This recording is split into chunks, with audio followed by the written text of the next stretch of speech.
siku hii maalum kumshukuru sana Mheshimiwa Rais wa Jamhuri ya Muungano wa Tanzania Daktari Samia Suluhu Hassan katika kipindi hiki ambacho amekuwa ni rais wa nchi yetu ya Tanzania toka serikali yake iliposhika madaraka awamu ya 6 sehemu ya kwanza.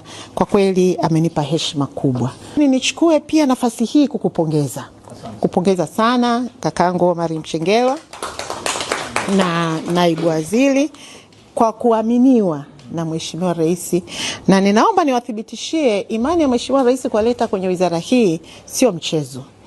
Hii wizara, mimi nimekaa hapa kwa muda mfupi, lakini nimegundua tunapozungumza usalama wa nchi yetu ya Tanzania hatuwezi kuacha kuisema Wizara ya Afya kwamba ina mchango mkubwa katika usalama wa wananchi kwenye taifa letu.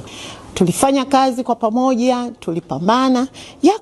Viko vipindi vigumu tulivipita, kwa mfano wakati wa ugonjwa wa Marburg, magonjwa ya mlipuko. Kwa hiyo ugonjwa wa Marburg ulitushughulisha sana, lakini kwa uongozi imara wa Mheshimiwa Rais tuliweza kuvunja rekodi ya kuondoa ule ugonjwa kwa muda mfupi.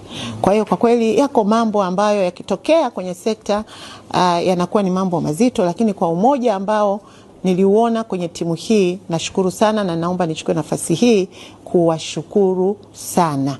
Ninaomba muendeleze umoja, mshikamano, lakini utii, bidii katika kutekeleza majukumu ya kila siku kwa kuzingatia pia uzalendo kwa taifa letu la Tanzania.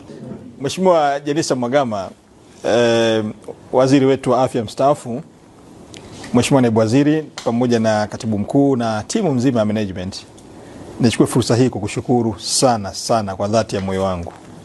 Nakumbuka ilikuwa mwaka 2022 nadhani mwanzoni au 21 mwishoni, mimi nilikukabidhi ofisi ya rais utumishi.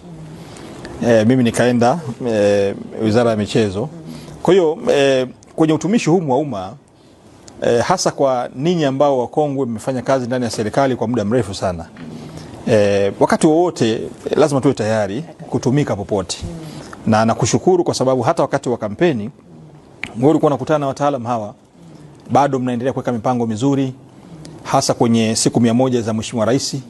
Nakushukuru sana kwa sababu moja ya maelekezo yake ni utekelezaji wa siku hizi 100 ambayo ametupatia leo pale Ikulu. Jambo la kwanza ilikuwa ni swala la bima ya afya kwa wote, na kushukuru kwa hatua ambayo tayari nzuri imekwisha wekwa ili kuhakikisha kwamba ndoto za Mheshimiwa Rais siku 100 basi lazima uzinduzi wa eneo hili tuufanye.